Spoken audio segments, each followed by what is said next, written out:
It is exactly 33 minutes past 2 p.m. right here on A Farmers Media, where we are always about one thing only, just telling the story of an African farmer. This is the Farm Drive with me, Conrad Kibi. I'll be taking you through all the way to 4 p.m. I don't know how your week has been. I hope you had a fantastic week. And because we are getting into the mid month of this amazing month called April, and definitely, as always, COVID 19 is real, COVID 19 is around. You need to keep everything, or you need to follow the guidelines and the protocols being given by the Ministry of Health and definitely also by WHO. The three main protocols that are given: just wear your mask properly, sanitize as when necessary, and definitely keep your social distance. And all that we need to keep to take care of ourselves, not just ourselves. Remember, the numbers are real. The numbers are not just numbers right now. They are people that we know and people that are close to us, people that we love, and people that we work with. So we need to be careful with all that. And today we're having an amazing conversation. Last week on Friday, we started with an amazing conversation about the rains. The rains are here with us, the long rains, and it's always a happy day for farmers to have, just seeing the rains, they know something good will come out of it. But on Friday, we talked about the do's and the don'ts, what we need to do before the rains and during the rain, so that we don't get to counting the losses at the end of the rains. We need to take good advantage of the rains, the water that is being provided. We talked about being natural, so we need to take that advantage. Just being natural, you're not paying for the rains, just coming naturally. So we need to take that advantage. And on Friday, we talked in length about what we need to do with these rains, so that at the end of it, we all benefit and profit from the rains. And so today we'll be talking something almost close to that, because we're experiencing long rains. We're in that season of the long rains. And so we need to talk about the food security in the country and also globally. Food security has been one of the main agendas by the current government, and will be actually looking to what extent they have done according from the Ministry of Agriculture, what steps and measures they have put in place, particularly right now when you're having the long rains, what measures they have put in place to make sure that nothing or no one is going at a loss, and the farmers are actually benefiting from the rains and the measures put in place by the government. And so food security, just to start with, is just an aspect of food and nutrition, just it. And just going by the history, in 2008, where actually there was a global crisis of food globally, where it was affected by the rise of prices of oil, and so much that led to prices of food going up. And until date, prices of food has not really gone to where it was before 2008. The prices have been hiking up, down, azishuki kabisa. But 2008, we could say that was a pandemic by its own in terms of food globally, not just in Kenya. But we were able to rise from the ruins. We were able to come out and we were able to contain that pandemic. But we are not at the point that everyone needs to be.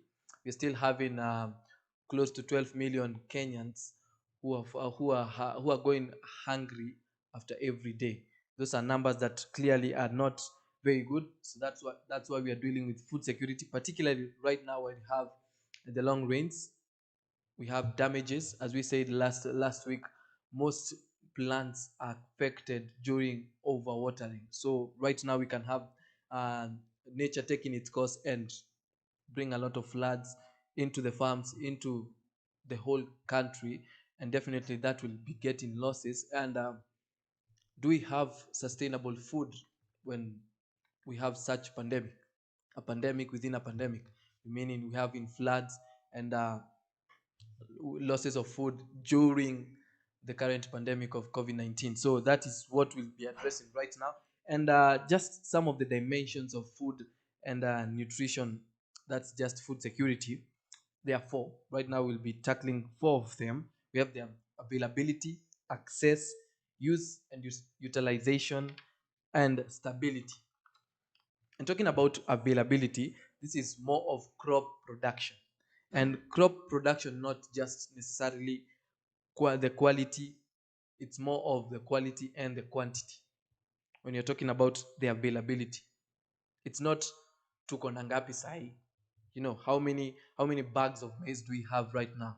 It's about what it's more of what is the quality of the bags we have, and also how many bags we have. So it's both. It's neither nor. It's both of them, the quality and also the quantity. All right. And also the policies put in place to enhance productivity. So this goes back to every sector, starting with the government, the production side being the farmers, and also the consumers. It's everyone to have an equal share. If the government put in place policies whereby the farmers are able to access this produce to the consumers, then that chain or that system is well done. And so it's more of the efficiency in water use. That's why we're talking about the food security, and also during particularly focusing on the long range and wider perspective of food security in during the pandemic, that is COVID-19. And so we have the efficient of water use. How are we using this water so that we can bring about good food security? Now we are talking about the nature taking its course. That's the rain. How much are we using, or how well are we using this water to make sure that there is availability of quality and quantity products or produce at the end of the harvest? At the same time, we're talking about the stock. How is the stock? Is it available? We were talking about last month, a month or so. Well, last month we had prices of onions going down, because towards the end of, or probably last year, so many people bought seedlings of onions until it was over in the country. We had to outsource from probably Tanzania. So you see the stock, right? Talking about last year, the stock of onions or the seedlings, onion seedlings were out of stock. We had to outsource outside the country. So when you get to that point where we don't have seedlings by ourselves, then that brings about food insecurity. Because when we don't have the seedlings, or we are out of stock, and then we don't have efficient water use, or we are not using our water, or the sources of water we have efficiently, then probably something might happen. So we might have floods, and everyone was rushing to plant the seedlings or the onion seedlings. Then look at a point where everyone is affected. We have the floods, and no produce of onions is there in the country. We'll be at a point where we don't have production of onions. And so we need to make sure that the stock is always there, not always outsourcing either the seedlings or the product by itself. For example, maize. We had this conversation where we were outsourcing maize from different countries, and that brought about so much. The government, together with the producers or the farmers in the country, were at loggerheads. They were not seeing each other eye to eye, because the farmers argued that we have maize, or we have big stock back in our factories, back in our homes, but you guys are going for or outsourcing maize from other countries. So that didn't make a lot of sense to farmers or to you guys. But at the end of it all, what stock do we have?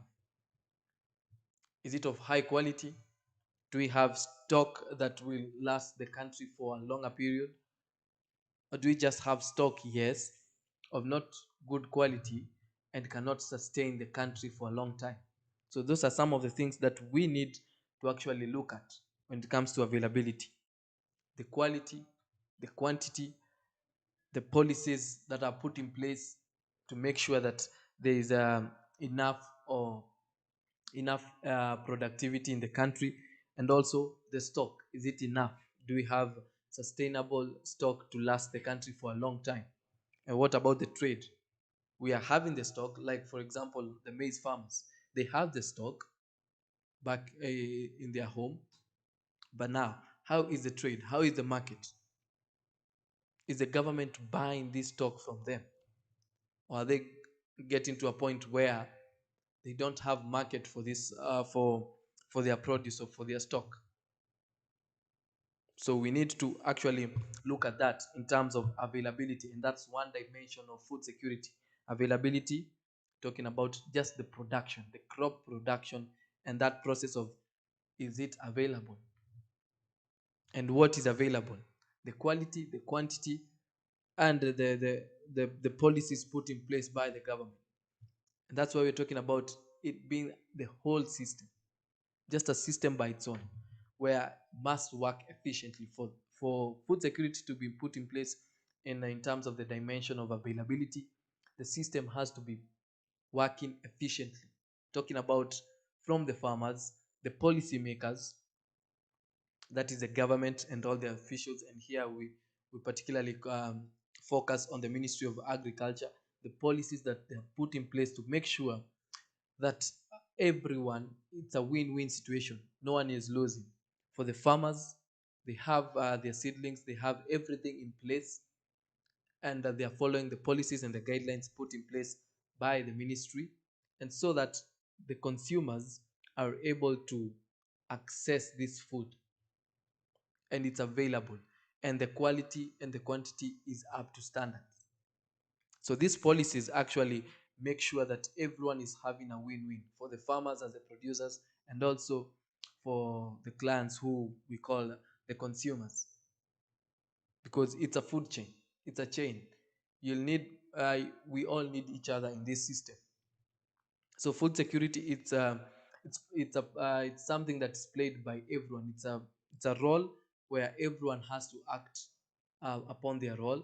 The farmers or the producers have to act upon their role as the first people in this food chain, because they're the people that produce, or are the people that are on the ground to produce this product. Then we have the Ministry of Agriculture, that is the government, have to put in place the policies that will govern everything and make sure that everyone is having a win-win, and definitely the consumers who are going to consume the product from the farmers.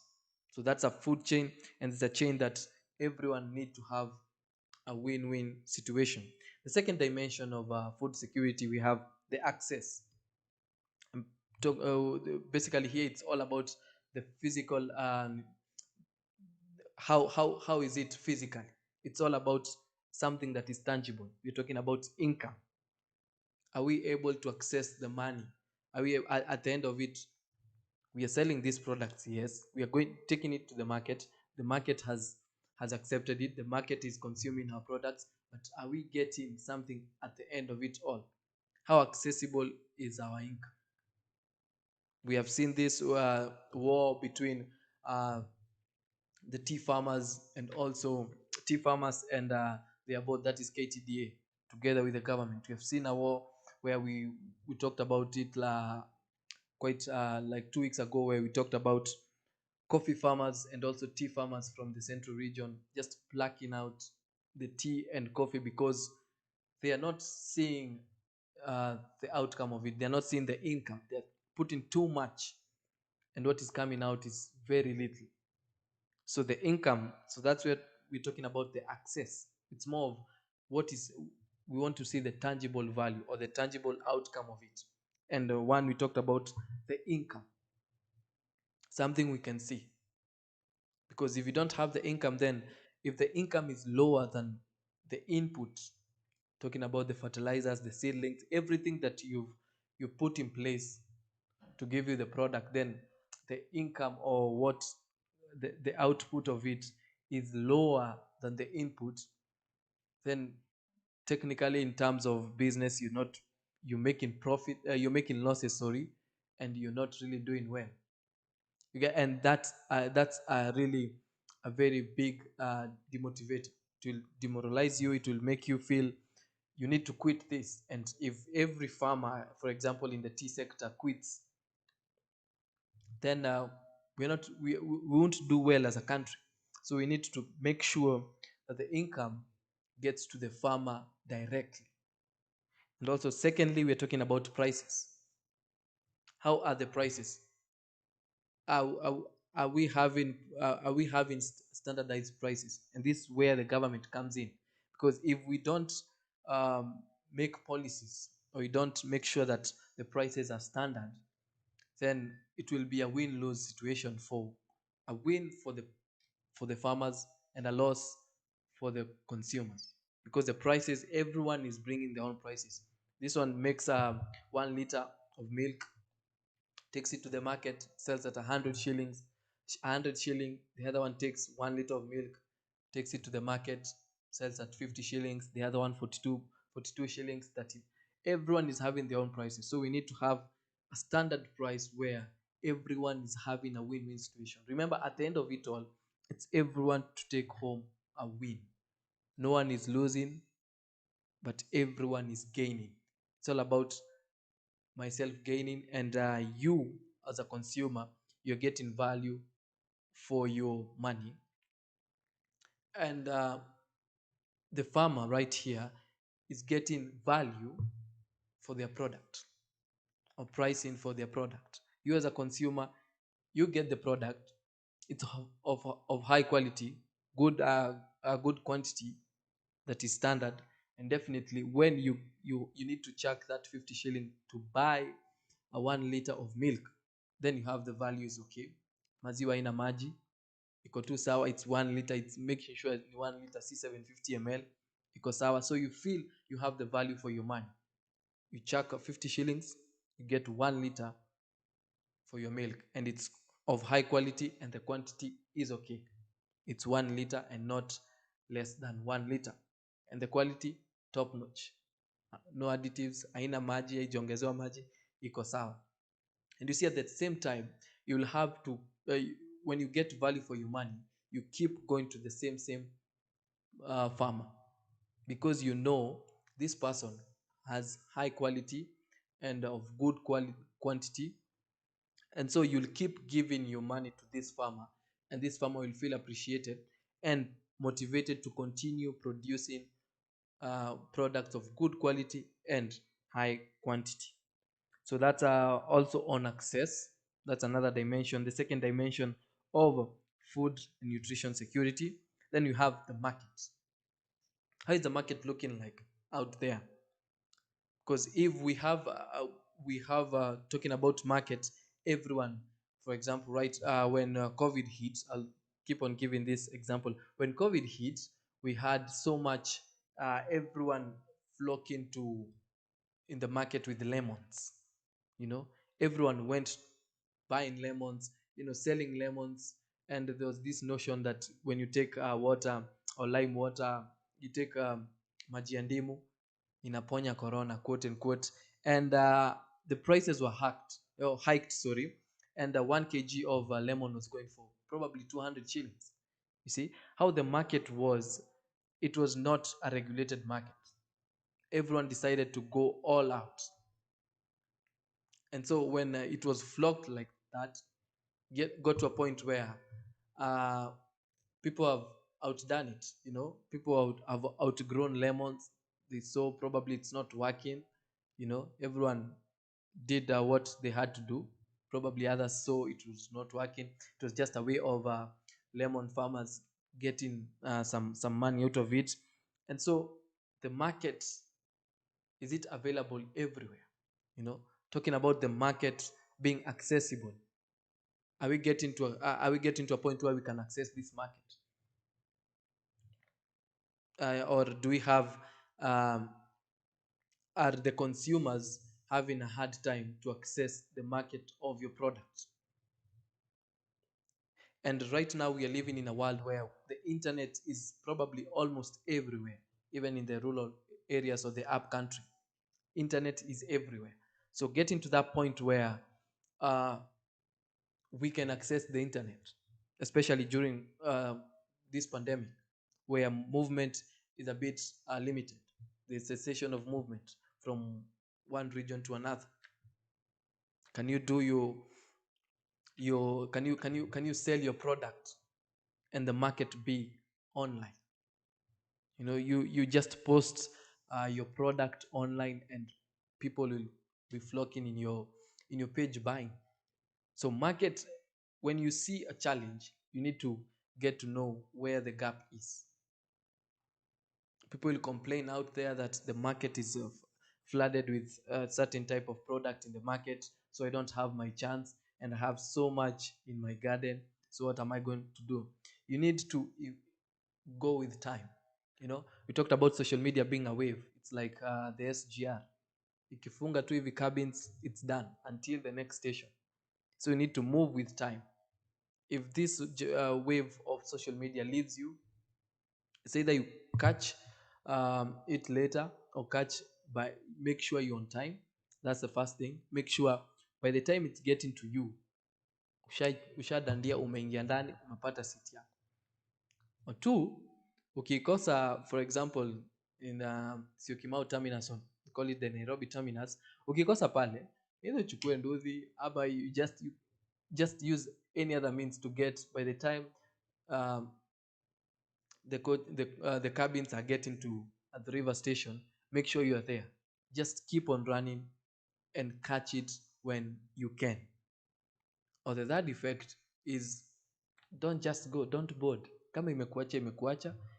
And if this wave of social media leaves you behind, then you are at a very, very bad position. So just take advantage of right now having the limitation of movement.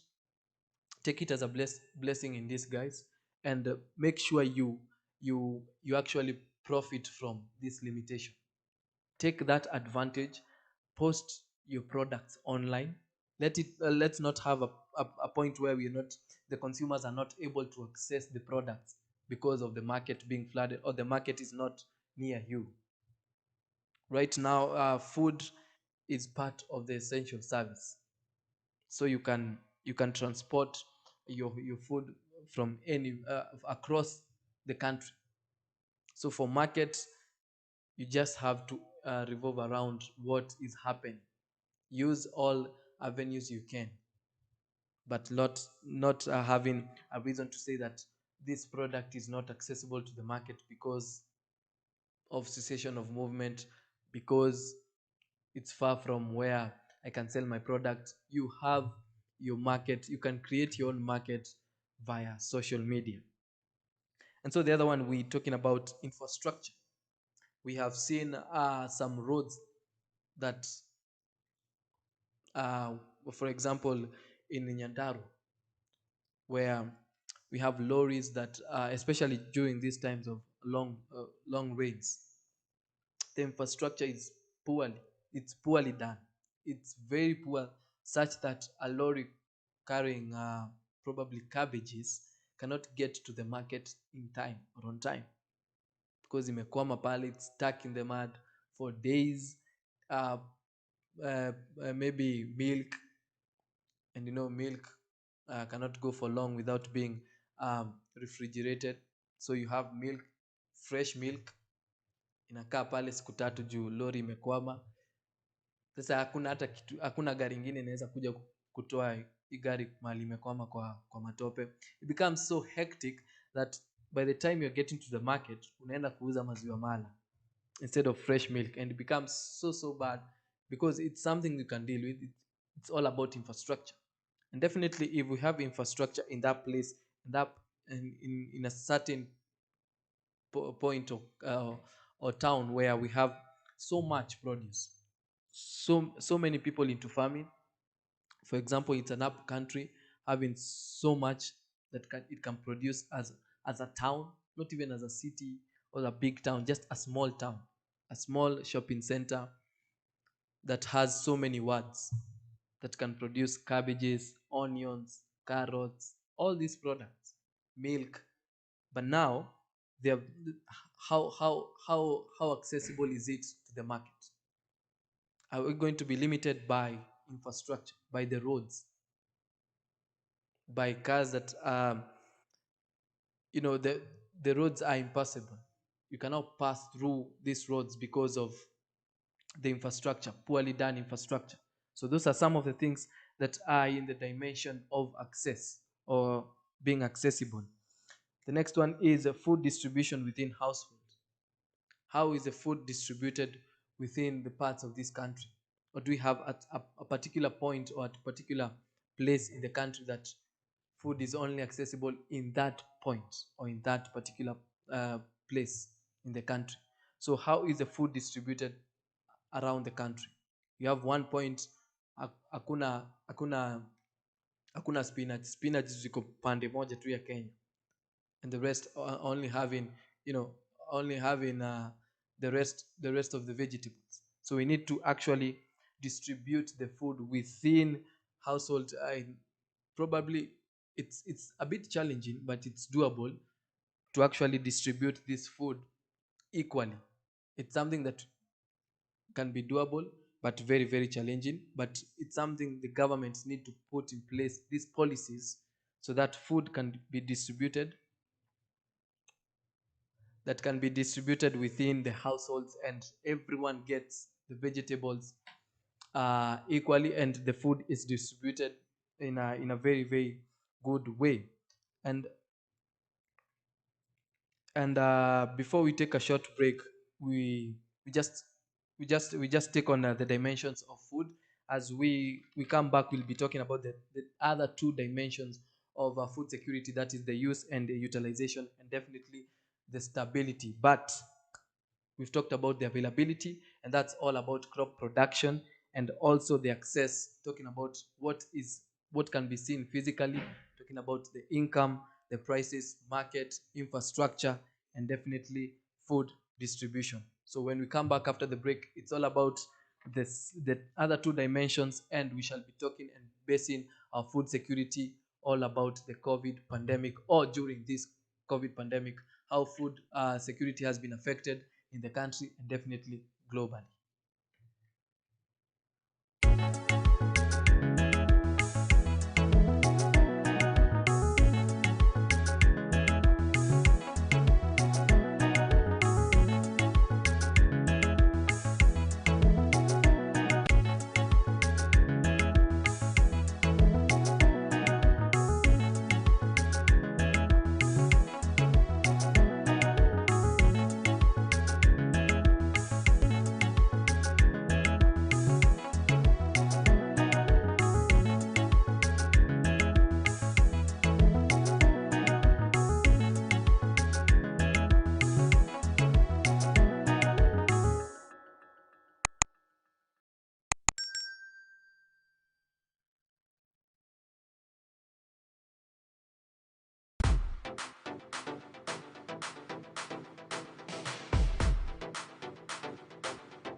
Mic check. Unanisikia?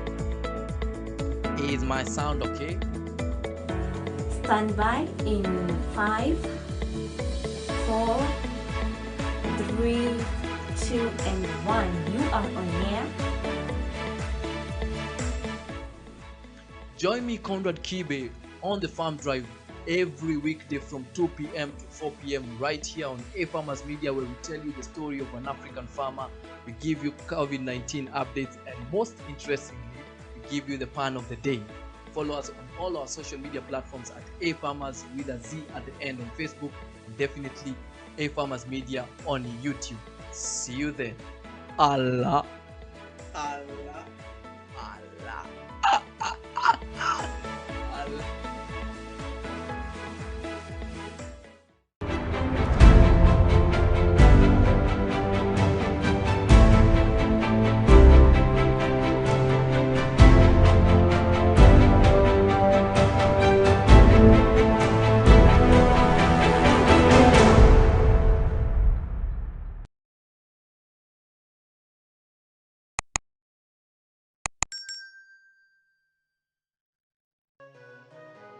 Celery is a marshland plant that comes from the same family as carrots and parsley. It has long, firm and pale green fibrous stalks and grows in bunches of approximately 8 to 10 centimeters. The stalks taper into leaves at the top. When planting celery, it's best to ensure that the soil is enriched with compost and with a soil pH of between 5.8 to 6.8. It is also important for celery to grow in moisture-retentive soil. Lastly but not the least, select a site that receives full and direct sunlight. Celery needs about 130 to 140 days to mature between seedling and harvest. Growing celery is generally considered to be an ultimate vegetable gardening challenge. It's easy to grow, but has very specific needs.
Welcome back to A Farmers Media, where we're always about one thing only, telling you or telling the story of an African farmer.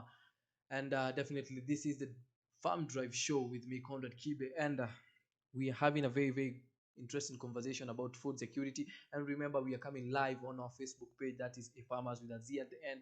Definitely on YouTube at A Farmers Media Kenya. So you can tell a farmer to tell a farmer to tune in, because we are having an interesting conversation about food security. So before we went on a short break, we're talking about the dimensions that are there when it comes to food security or food and nutrition security.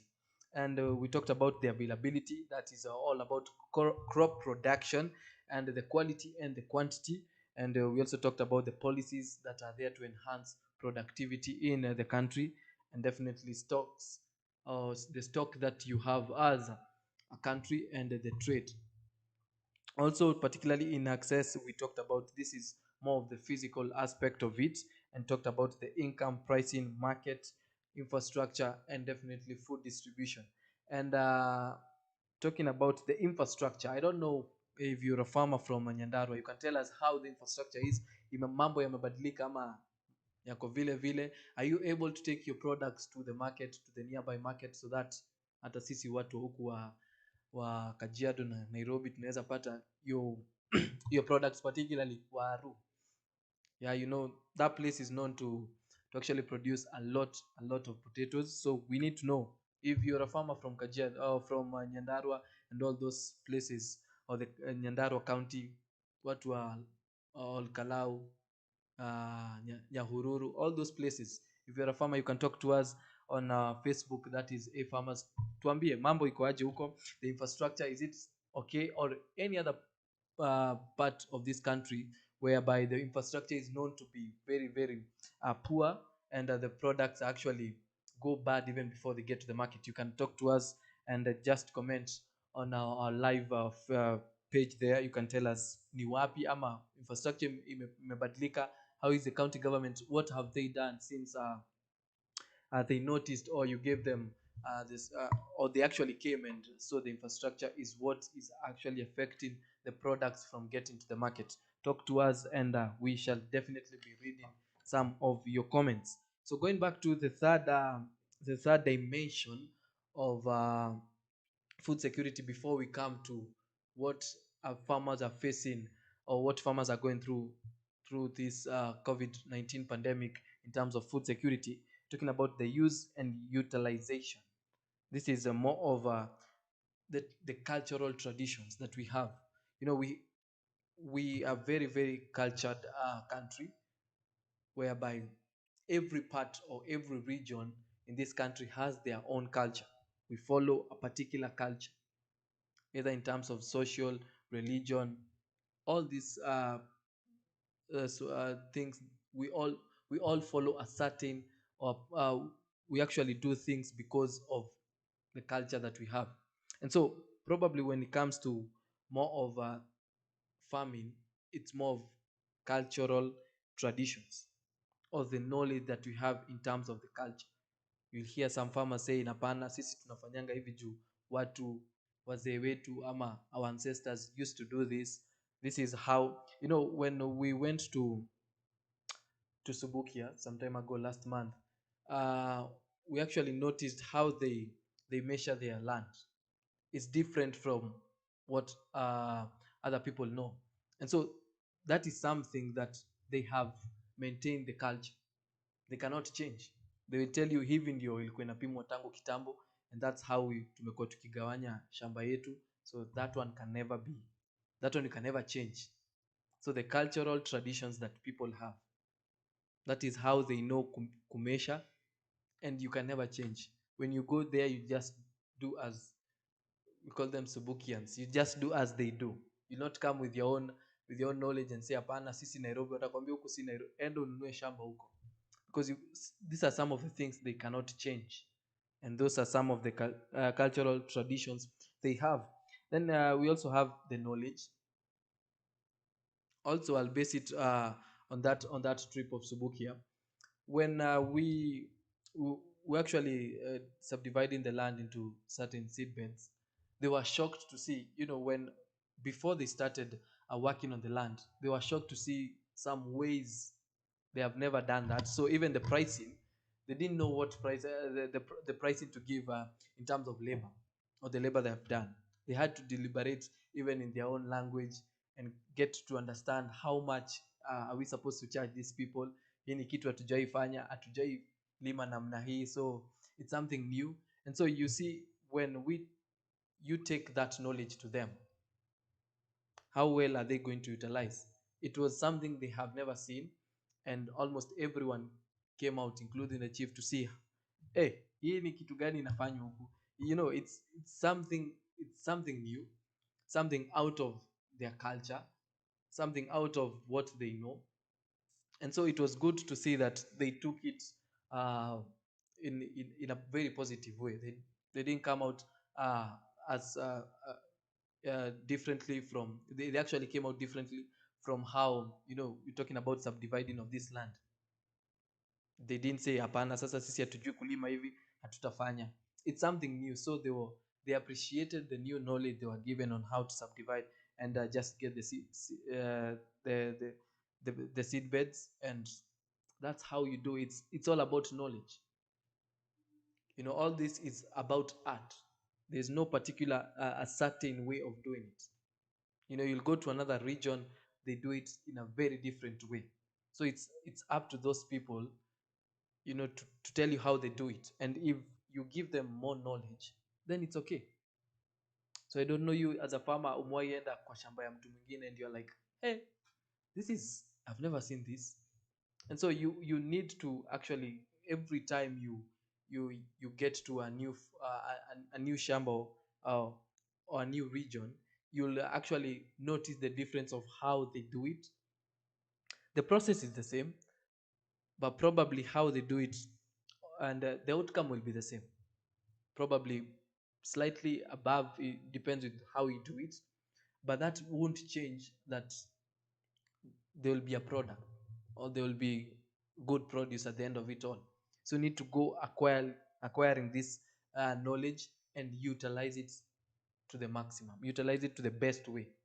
So probably you'll find that the knowledge the people from Subukia got from that process of doing the seed beds, you'll find that in the next few months they will try and follow that process. If it gives them an outcome that is better than what they were doing, everyone will follow that route. So it's supposed to be just acquire the knowledge, because no one knows everything. Chukua your knowledge. So hata wewe ukiwa hapo nyumbani, you go to another, you're invited by your friend to another farm, unaona vile analima, and you have a conversation, know why they are doing it in a certain way. They will tell you why. Probably it's something to do with that region or that kind of soil, or maybe where they are located. That's why they're doing that. So before you apply that knowledge, make sure you understand why they actually do that kind of, or that type of farming. All right. So when it comes to knowledge, it's more of how can I utilize this kind of knowledge in my own farm and make more profits, or make the produce to be of good quality, and the quantity is very, very high. And also, when it comes to utilization, we're talking about various nutrients, talking about food preparation, we're talking about the food nutrition and knowledge. We base that on the knowledge that you have, accordingly, on your produce, on how we prepare from step one to the last step of harvesting. You must understand, you must have a bit of knowledge of the whole process. Talking about hygiene, the whole of last week when we were having some of the agri businesses, we're talking about maintaining high and proper hygiene when you're getting to feed your poultry animals. What kind of hygiene are you supposed to have? Very, very high standard hygiene, particularly right now when we have a pandemic, that's COVID-19. You need to have that proper hygiene before you get to, especially when it comes to food preparation. You might sneak in some, when you're going to the farm, you might bring some of the pests zingine zimetoka kwa nguo, pengine umetoka sijui wapi ukaingia mahali pale, and you get those pests with you, probably in your poultry, where you're keeping your poultry animals, alafu unashangaa mbona zinakufa kufa. You get, so it's all about the hygiene pale ukiweka unakuwa uko sawa sawa. So I don't know if you have ever been affected by, probably hauko unajua ulienda ukatembea sijui wapi, and you never change your clothes, ukaingia pale, after 2 3 days kuku zako zinaanza kukufa, your pigs are getting sick and all these things. You can share some of your experiences when it comes to maybe one day, one time, but you learned a lesson that you need to keep your hygiene at a very very high stand of very very high standards. So probably you can share some of your experiences that you never kept your hygiene, or you kept your hygiene at a very low standard, and ikakufanyia ile kitu. And talking about sustainability or stability, now you have already your produce, all right? Tusha produce maize zetu, tuko sawa, we have probably 7 million bags of maize, tuko sawa, wakulima wa maize wamefurahi, the government has taken their maize, iko sawa sasa, mambo iko shwari, you have your income, the market is there. So now the big question is, for how long will it sustain us as a country? For how long will it be sustainable? For how long? What is the stability of this, of what we have, or the produce that we have? Is the 7 million of bags of maize going to sustain the country for a longer period, or we need now to go back and produce more? You know, the government needs to have that in mind. Or are we getting to a point where we cannot really produce in time, zitakuwa zimeisha? Do we need to outsource?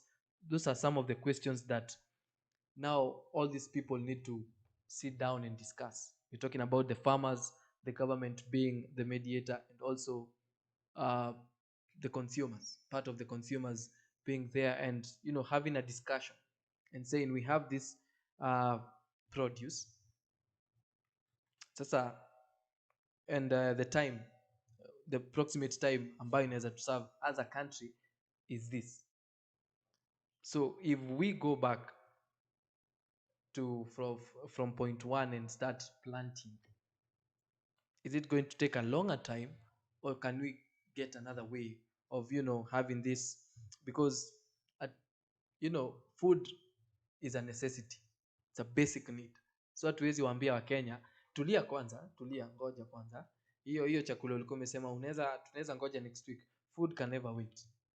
And so when you get to a point whereby we see the future is not really looking bright, then we need to actually get to a point where we come to one conclusion, or one point where everyone is agreeing, hakuna mtu ananyanyaswa. At the end, remember, we talked about it's a win-win situation. So how sustainable is the produce that we are getting from the farmers?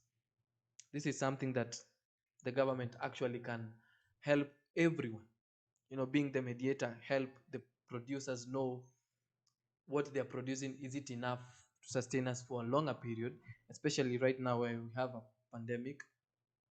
And the consumers, and actually comfort the consumers and encourage them and tell them, you know what, we are good to go, so worry not about the food, iko kwa wingi, so go out there and everything will be safe. Or are we going to go back to where we had the food crisis in the country, and especially when it was global? In 2017 it was actually in the country, but in 2008 it was global. So if we have these policies in place, then we are not going back to those kind of days where it was not really good in terms of um, food, where we had a very big crisis and there was shortage of food in the whole world. And so talking about food security during this COVID-19, and some of the key findings of how farmers are actually faring or doing during this pandemic, we see 9 out of 10 households where we have farmers report being worse due to the pandemic.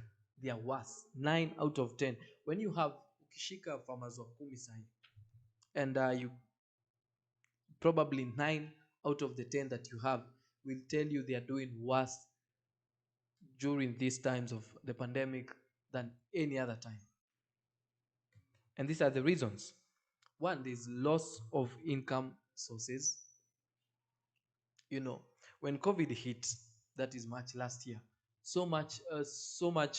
actually, the measures that were put in place affected everyone, from the producers or the farmers to the consumers. When we had the cessation of movement, before food was made an essential um, service, or food transportation was made an essential service, and now people wouldn't could not actually even afford to take the produce to the market, and now the consumers will not even afford the produce in the market.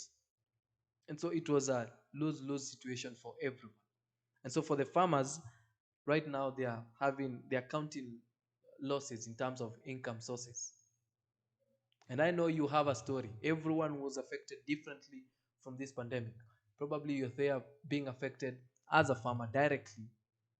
You are not able to even have your produce in the farm going to the market, because now even the market, they don't have that money to buy the produce, and the consumers at the same time don't have the money to even afford the produce in the market. So it was that bad. So I know everyone, if you are a farmer, you have a story. Definitely, you can share your story, how COVID actually affected you in terms of you having lost your income or sources of income. Maybe you are taking, or you've taken farming as a full-time job, and so part of it being affected means your income also, or your source of income is also affected. And so the other one was is how the farmers are actually faring during this pandemic. uh, there's a most farmers want to sell more, but they are unable to. Right now, where the farmers are, they really want to sell, because they probably they are into farming full time, so they have a passion in farming. This is what they do for a living, but they really want to sell the produce, but they are unable to, probably because of transport. Hauna kalori kako, hauna motorbike yako, hauna pickup yako, so you really want to sell this product, and you don't have money, transport money. You don't have those services, you don't have those vehicles that can ferry your produce to the market. Hata kuhaya hizo gari, hiyo pesa hauna. you know these are what these are some of the things the farmers are going through right now. You have the produce, yes, niko nayo ndio hii, but now getting to the market or getting to the consumers, that's where the problem is. The transport. Sina hizi vitu, sina gari, sina hata nduthi, sina lori, I have nothing, but I really want to sell, but I'm unable to. These are some of the challenges that the farmers are going through right now. Also, great reliance on low risk and stringent coping strategies. You know, the low risk and the coping strategies that are there or that have been put in place actually are, are doing more harm than good to the farmers.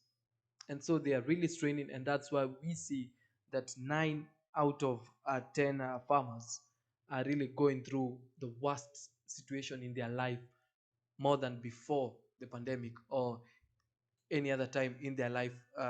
Some of them cannot even count 2008 as the worst hit or crisis that they are having. Some of them are counting this pandemic being the worst than what they saw in 2008, where we had a food crisis in the whole world. So we're going to take a short break. When we come back, it's more of giving the solutions, and some continuing the challenges that these farmers are going through in terms of the pandemic, or what they are going through during this COVID-19 pandemic as a farmer, and what solutions are on the table to make sure that during these long rains, food security is in place, and what the Ministry of Agriculture is doing, particularly right now where we're having nature taking its course.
Beetroot is a highly nutritious root vegetable.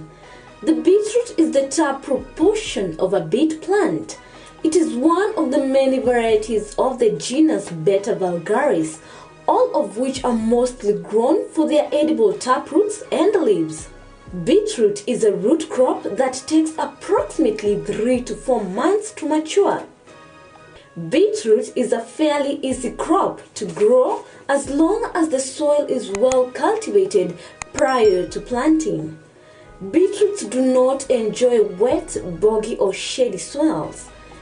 Beetroot can be sown in trays and transplanted when the seedlings have 2 true leaves.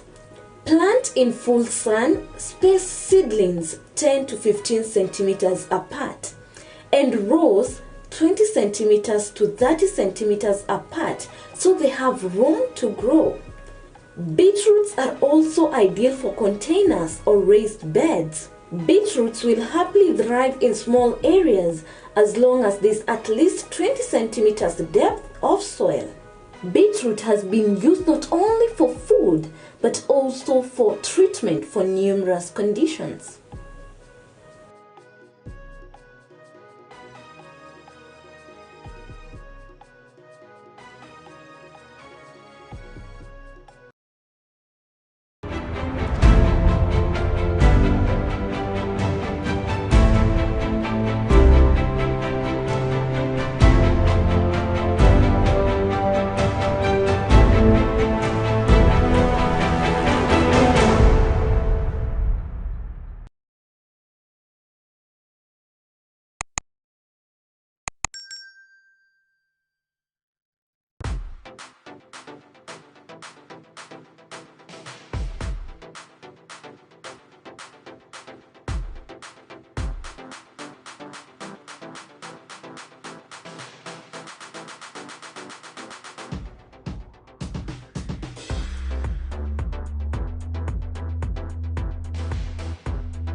As we quickly progress from agriculture to agribusiness, market is key. Join us every Wednesday as we bring to you Market Watch, a show that covers candid discussions regarding the state of the market. Tune in and let's turn our farms into businesses.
25 minutes to 4 p.m. right here on A Farmers Media, where we're always about telling the story of an African farmer, attain knowledge, and definitely grow profits. This is the Farm Drive with me, Conrad Kibe. And remember, the interesting segment that we are always waiting for, the daily dose of the pan of the day, will be coming your way shortly. But in the meantime, we are talking about COVID 19 being real. The numbers are real. So make sure you take care of yourself, mask up in the right way, keep your social distance, and definitely sanitize if necessary. And talking about the conversation of the day, we're talking about food security, particularly right now during the COVID 19 pandemic. And has not been easy. Before we went on a break, we saw how it was not, or rather, it's not easy for people or the farmers during these tough times. 9 out of 10 farmers saying that it's worse, or their lives are worse than what actually they have been having throughout their lives, being the worst pandemic they have ever gone through, even worse than the 2008 worldwide food crisis. So it's actually has come to that point. And talking about the 2019-2020 uh, period, about 10,000 hectares of land were destroyed during the long rains season alone. That is 10,000 hectares of land. You can imagine what kind of loss that is to the country, especially at that point. We still were going through a pandemic during the start or the beginning of last year. So definitely towards December 2019, towards last year, we saw the invasion of this what we call the locust arriving in the country, and by March 2020, the Food and Agriculture Organization, that is the FAO, categorized that threat, this desert locust being a threat to the country. And since these locusts were continuing to breed and bring new swarms every single time, and that was the pandemic, the first pandemic actually for the farmers since end of 2019 to probably around March 2020. Now, when the second pandemic hit, the desert locust came in the country, and it was a pandemic for the farmers. They got the farmers into so much loss, especially when it comes to maize. For the maize farmers, najua mulikapitia, and then immediately hata mjaenda kumalizia hizi desert locusts zimeanza kutembea tembea all over the country, then the pandemic hit, that is COVID-19. And I mean, it was a double tragedy for the farmers around the country. And the farmers, as you're still picking up, it's not easy having because not the locusts have not actually gone away. They're still around.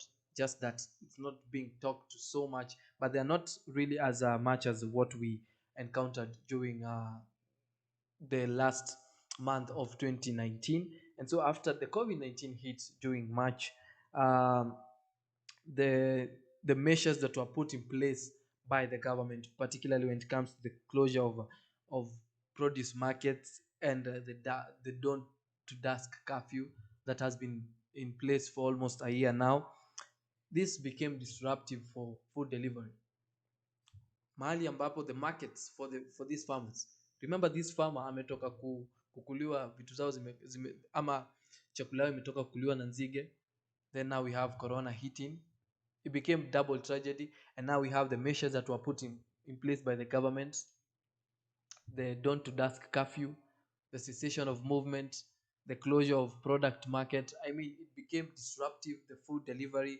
was the chain was actually disrupted in a very very heavy way, especially right here in Kenya. And remember, the food delivery being disrupted, put in mind that the Kenyan food system is actually dominated by the small independent uh, producers or farmers. Our watu wadogo wadogo, the mama mbogas that we have around, the people who actually have small actually invested in a very small way, are the biggest they are the biggest, um, the people who dominate the most when it comes to foods system in the country. Those are the people who run the system we're talking about, from the consumer or from the producer directly to the consumer, because we're talking about the mama mboga. Wewe kama mama mboga uko hapo, you don't need a middleman to get your mboga to the consumers. Actually, the consumers come to you, and every day you'll have consumers coming for either vegetables, hizo vitu zote watakuwa nakujia kutoka kwako. Mtu leo ananunua ndani ya 5, kesho atakujia ndani nyingine ya 5. You see, these small investors or small people who run this system are the biggest dominators, because they are the link between the producers and definitely the consumers. And so that food system or chain was disrupted by the measures that were put in place. I know the government probably meant well, because we needed to contain this virus in the country, but at the same time we can't downplay the effects the measures had, or the measures had on the food chain or the food delivery system that we have in the country.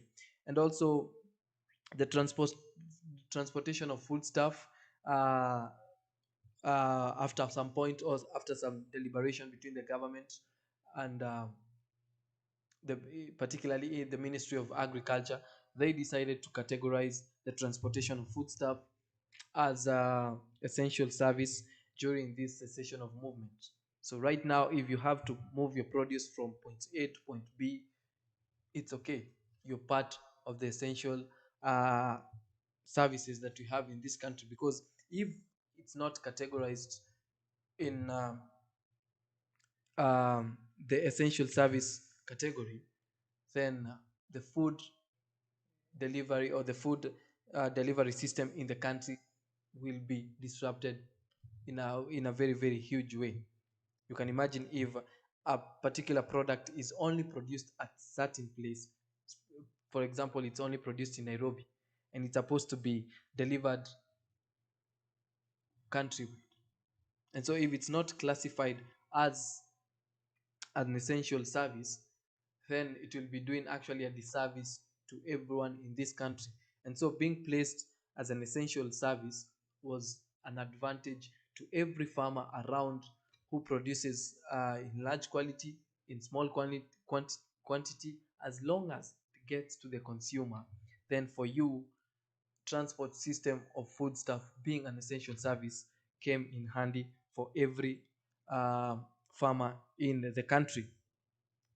And also now let's go now to the solutions. Those are some of the challenges, and the challenges are still there. Remember, we have cessation of movement in 5 red zones, that is Nairobi, Kajiado, Kiambu, Nakuru, and Machakos. All those 5 counties are red zone, so cannot either come in or out of those red zones. But now we talked about transport. The essential services only can come out can come in or out of these red zones. And so the solutions to the food insecurity will be or food security, we'll be talking about the solutions as per now during the COVID times and also in future. And in future we are talking about amount of rainfall and the length of the wet season that we have, being a major factor. Let's keep the environment clean. Let's avoid um, uh, actually identifying the environment so that we can have a very very high amount of rainfall, and also the length of the wet season can actually be elongated. And also access to clean seeds, breeding and testing of new strains. Access to clean seeds is actually a major stretch for crop, uh, for a major starch crop, and it's very very crucial. So we need to have access of clean seeds. Let them be tested. Let's get new strains of these seeds that can be actually accessed in the whole country and probably in the whole region, so that the food security, we cannot get back to a point where we are having a shortage of food in the country or probably in the region, and who knows, countrywide, as we had the same in 2008. And we also have, this is what is supposed to happen, or the solutions that can be given as we continue even in the future, despite having COVID-19 around. We have access of farm inputs. We're talking a bit about availability of logistics, um, availability of seeds, fertilizers, gypsum, pest control, pest control products. All these, the farm inputs, what is necessary to be put in the farm, we need to have an access of that. Let's not have a shortage whereby part of this country is not having access to some of these products or inputs or farm inputs, and this will lead to a shortage of products. Remember, when you're talking about part of this country, we're talking about that part of that country giving us a certain product. So when we have a shortage of access of these farm inputs, then means we are not having um accessibility of, or the growth, or having products being of high quality and high quantity. Will not be having huge produce of a certain product kama haziko kwa hiyo part of this country. So let's for example give an example, wakulima wa waru, if they are wafikiwi na farm inputs kama fertilizers na hizo vitu zote, the seeds and everything, then we'll not have a produce of potatoes in this country. So everyone, as we started the show, we talked about a win-win situation. When you make sure that these farmers, nyinyi ambao ni farmers, wakulima, mmepata, or you can access the farm inputs very easily. They just accessing very easily. Unatoka Nyahururu unakujia hizo vitu Nairobi. That's, yes, you have accessed the inputs, but how easy was it? Not everyone is able to travel every day. So we need to put that into consideration. And also the cost of farm machinery. We can talk about bringing the cost down. Alafu mnaweza amua, wakulima nyinyi kama 10 mnashikana, mnasema tununue hii tractor, itakuwa inatusaidia. You get, like this area, not everyone can afford a tractor.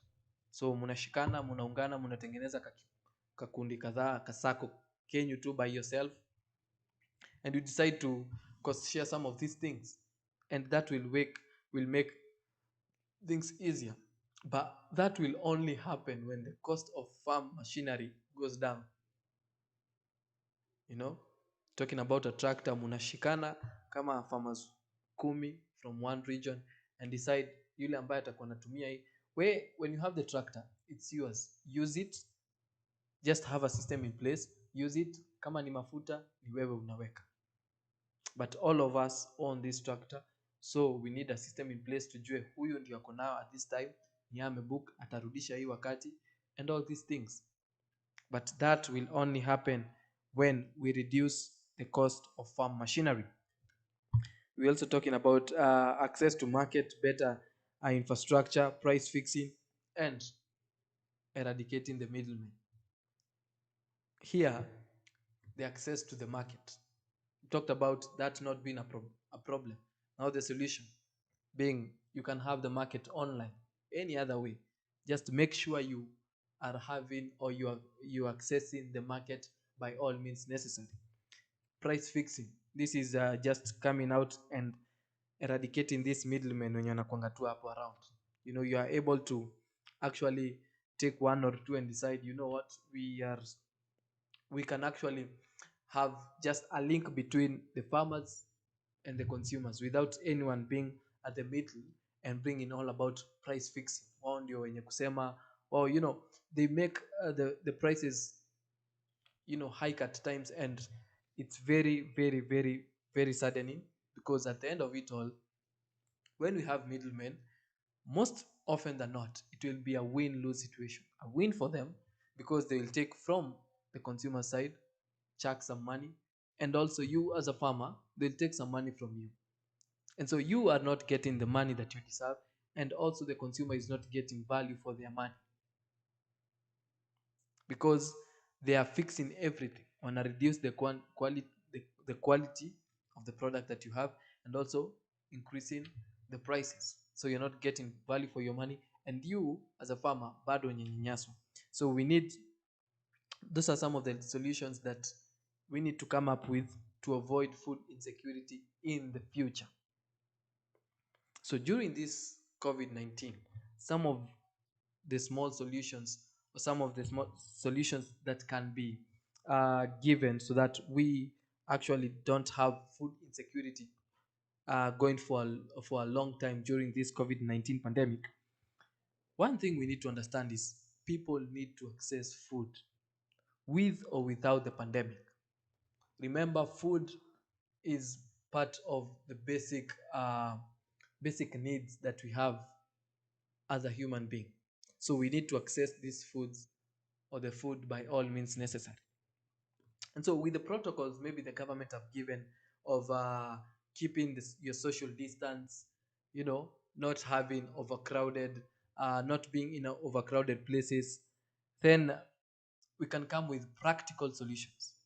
Maybe not close, probably not close these product markets fully, but you can have procedures and say, let's have a certain number of people at a certain place at a certain time to avoid congestion and overcrowding. Because also we need to contain the virus, we need to contain this COVID-19. And so, being in line with the protocols given by MOH, we also need to access this food. We don't need to close all the product markets that we have. We can put in place. It's a very challenging thing to do, or procedures to give. Just knowing who is supposed to be where at what point, and how. At the end, we need to access this food. But at the same time, we also need to put in place that everyone is able to access food. No one is sleeping hungry because they never had an access of food, because where they were buying the food, walifunga, and everyone has gone home. So those are some of the solutions that probably we need to come up with, or the government need to come up with, and create order in the informal system. Creating order in an informal system is very very quite challenging, but at the end it's very doable. It's a very challenging thing, but it's very very doable. So restricting the number of people at the market at a given time.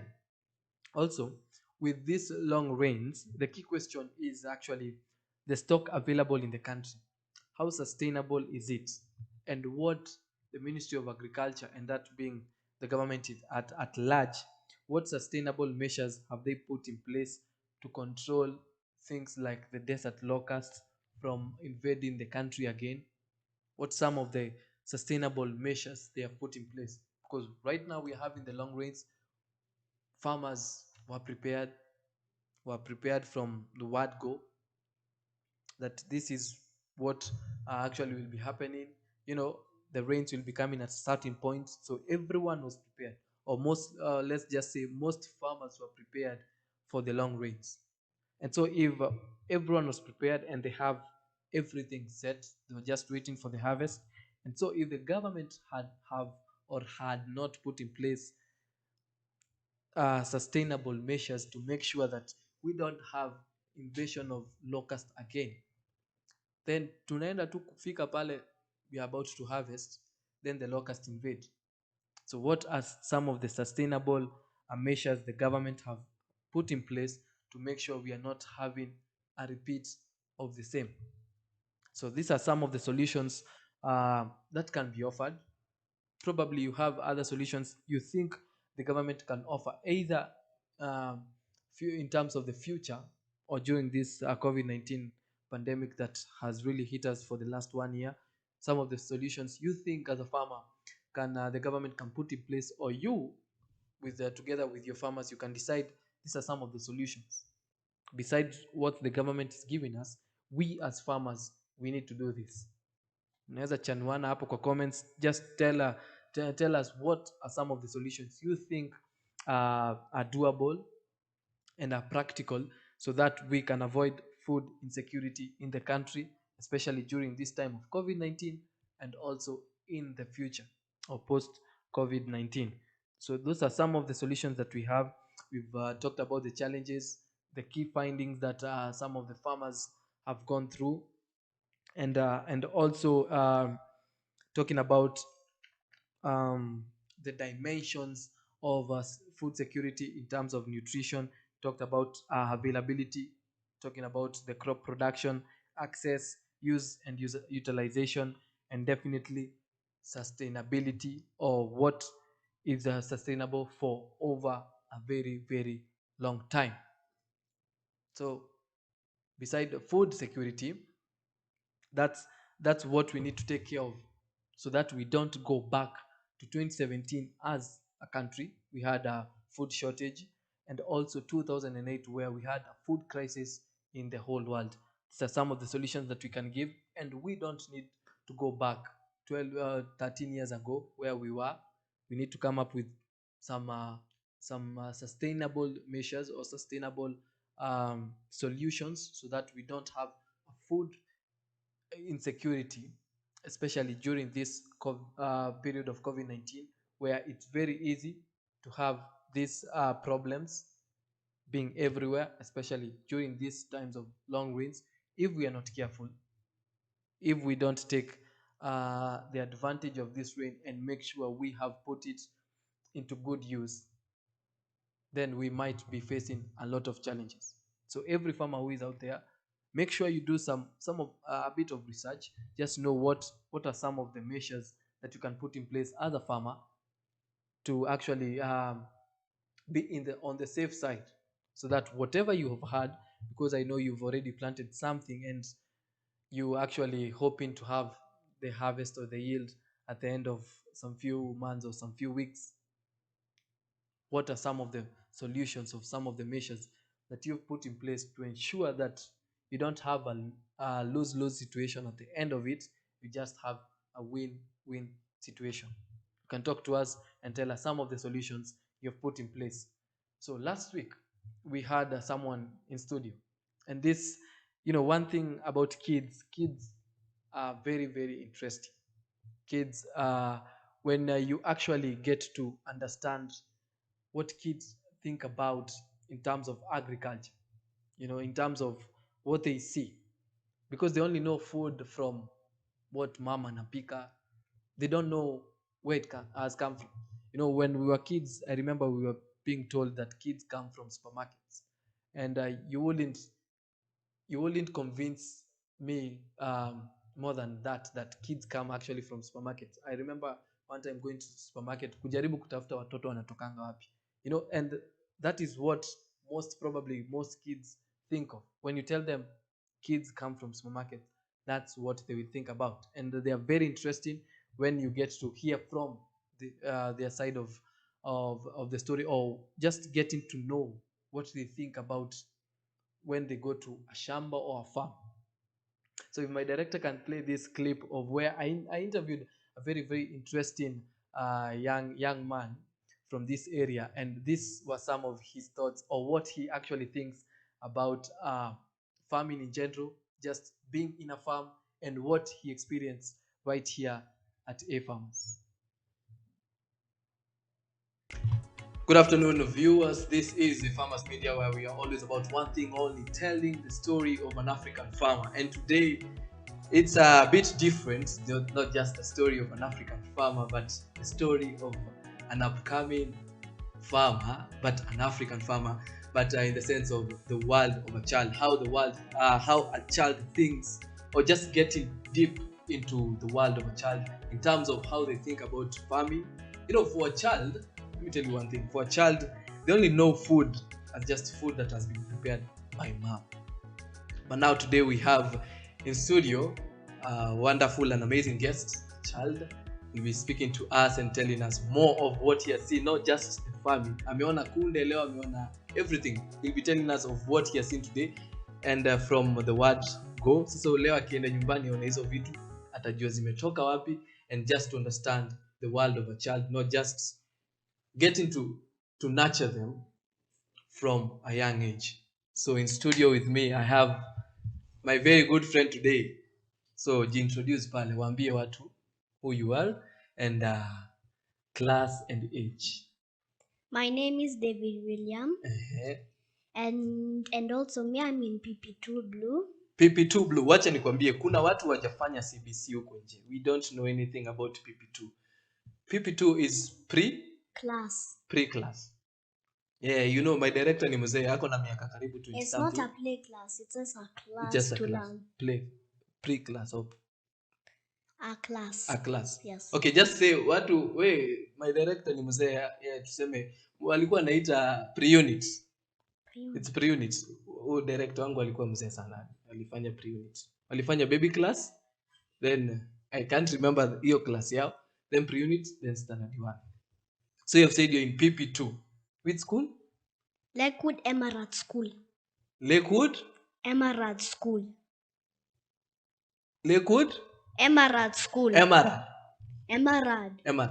Where is it? Around here. Eh? So today, David, you've been into a farm. Is it the first time to be in a farm? Your first time? No, I don't think so. You don't think so? Yes. You've been to another farm before? Another farm, no. Shamba. Yes, my shamba. Your shamba? You have a shamba? Yes. You have a shamba, David? Yes. Sina shamba. How did you get a shamba? Na mimi sina. We asked someone to dig a shamba, so him get for us those things, fertilizers, spinach, and tomatoes, and also pumpkins. So who does the farming for you? Because you are the owner, so you are creating employment. Thank God you are creating employment. Kuna watu huko nje wana kazi. You are creating employment. So you have people who grow spinach for you. So you are an entrepreneur. You're into agribusiness. Yeah? So today you came to A Farmers, ndio? Umezunguka huku na jamaa anaitwa Stano. You know Stanley? Amekuzungusha huku, umeona shamba. So what have you seen today? I've seen tomatoes. Tomatoes. Did you know how to grow tomatoes? I know. You know where it comes from? Yeah. So, but amekuonesha nini? What have you seen about tomatoes that you didn't know? Tomatoes grow in the soil first. And then grow up. If you put much more water, it grows up. And then that's how it works. Yes. What else have you seen in the shamba? Spinach. Yes. You have seen when they are very little. Seedlings. Amekuonesha seedlings of spinach. Akakuelezea nini ingine kuhusu spinach? It still grows underground. Yes. Or you can just buy them and then put it in your shamba. Yeah. So for you, that's what you've done in your shamba? Yes. Hey, what else have you seen today? I've also seen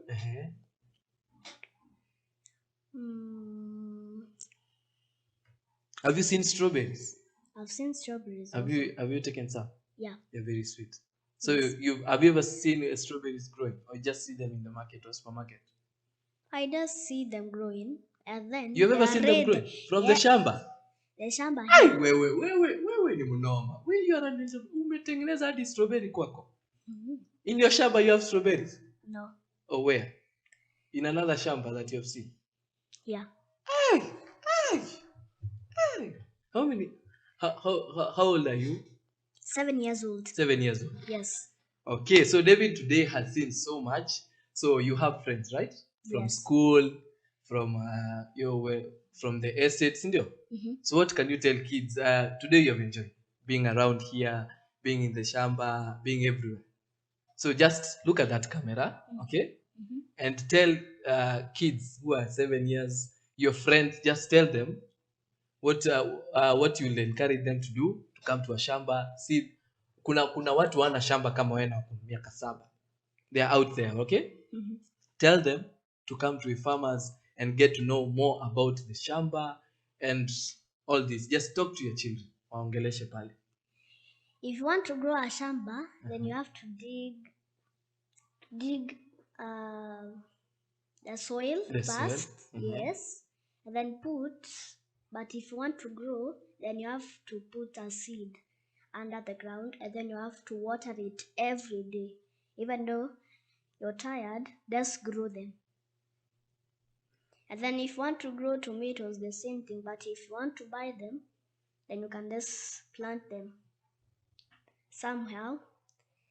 And then also if you want to grow spinach, you can just buy them or grow them in a seed. So tell them your name and tell them to come to a farmers, and they are watching A Farmers Media. Is that so much? No, not so much. Let's try, okay? Maintain the camera, okay? Let's go. So please come to A Farmers, and my name is David William. And also my friends, if you're watching in the phone with your mother or your dad or your grandparents, please come to watch A Farmers Media. Yeah. Where we tell the story of an African farm. Yep.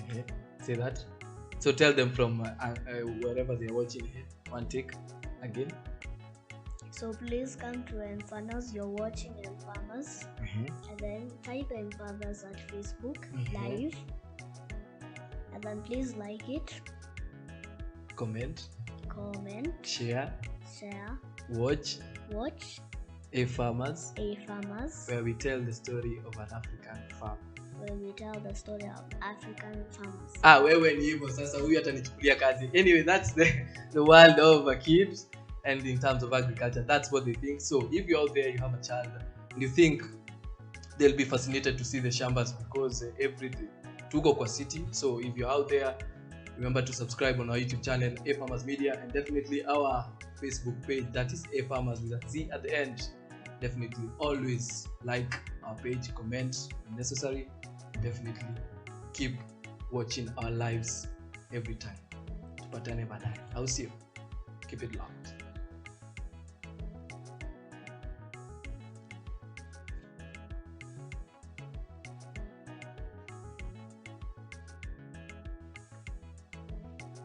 A very, very interesting conversation there.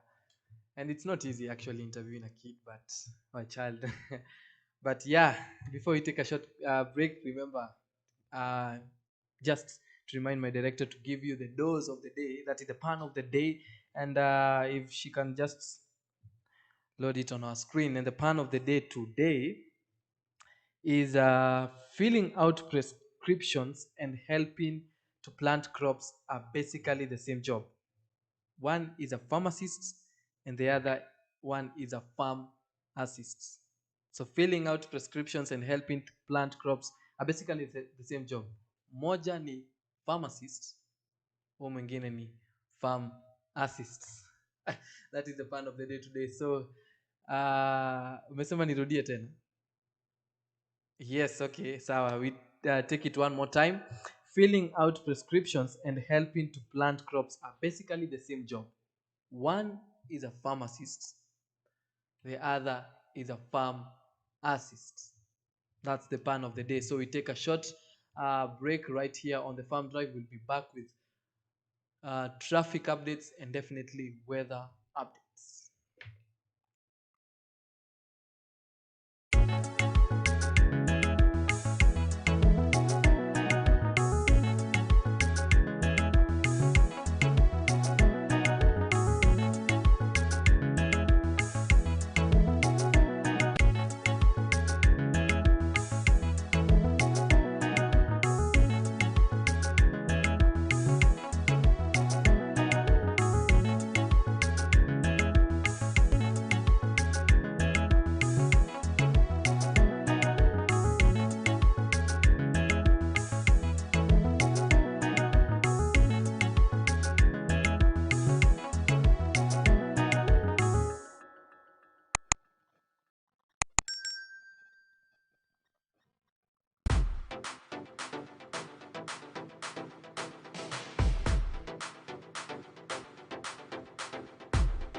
Welcome back to Farm Drive with me, Conrad Kibe, and we are just about to wind up the show. Just to give you some weather updates from the Ministry of Environment and Forestry, and it's given per region, that is the central region, and this includes Nairobi and parts of eastern region, and just expect some rain in a few places tonight, and also tomorrow morning showers are also expected.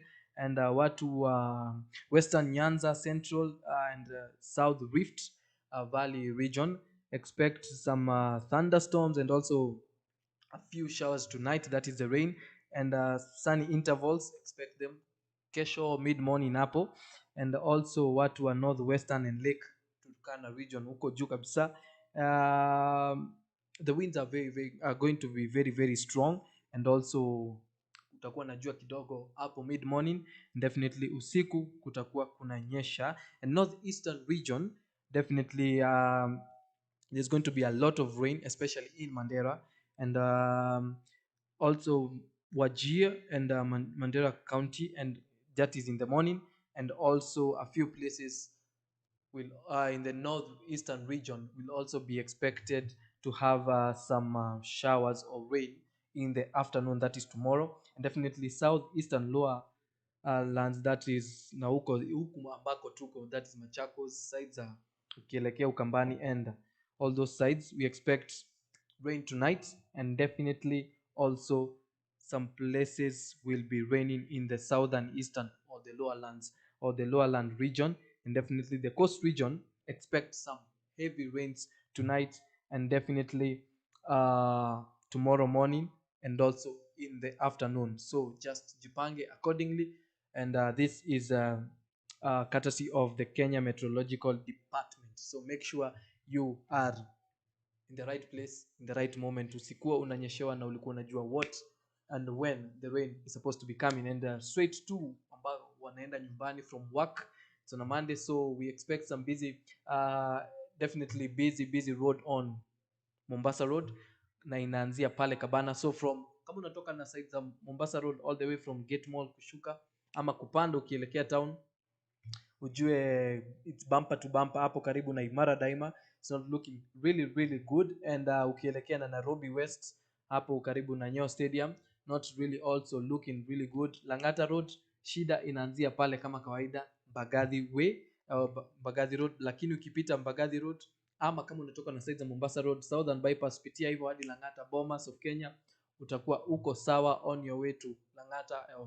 If you're going to Karen, it's looking very okay, lakini pale Mbagathi Road ama Mbagathi Way tumesema it's bumper to bumper, and definitely watu ambao wanaelekea Parklands and Westlands not really looking so okay, especially pale ABC Place Nairobi haikai vizuri. And so if you're on your way to Kawangware all the way to sides in Kiambu, Waithaka, unaelekea Uthiro, Kikuyu, it's looking really good. So it's open, but make sure you keep safe on these roads. Make sure to do the three things that the ministry has actually given or provided, that is wearing your mask properly, that is masking up, using sanitizers whenever necessary, and definitely keeping your social distance, especially when you're using the public service vehicles. So ukielekea nyumbani, remember watu wa 5 red zones curfew ni saa 2, and the rest of the country curfew ni saa 4. So make sure you have planned yourself accordingly. Kama ni kutoka kwa ofisi sahi, tafadhali toka. Kama uko kwa shamba, jipange kidogo saa 2, lakini uwe nyumbani, au sio? Tujipange vizuri, because definitely Lilian will be needing you tomorrow morning at 8 when she does the breakfast show, and Noah Masiali will be needing you at 11:30 as he does the mid morning. Na kama kawaida tukutane kesho 2 p.m. right here where we do the farm drive, na mambo yatakuwa hivyo. So tomorrow we'll be discussing more over this. Remember, we started the rain season, so we'll be discussing on how well we can prepare ourselves and get the best out of these rains. That's all for today. Thank you so much for being part of this conversation. Thank you so much for the team that is behind all this production, my directors and everyone. Asante sana, na tukutane kesho. We do this again at 2 p.m. or 2:30 p.m. So asante sana, and let's do this, Mungu akipenda kesho, au sio? Thank you.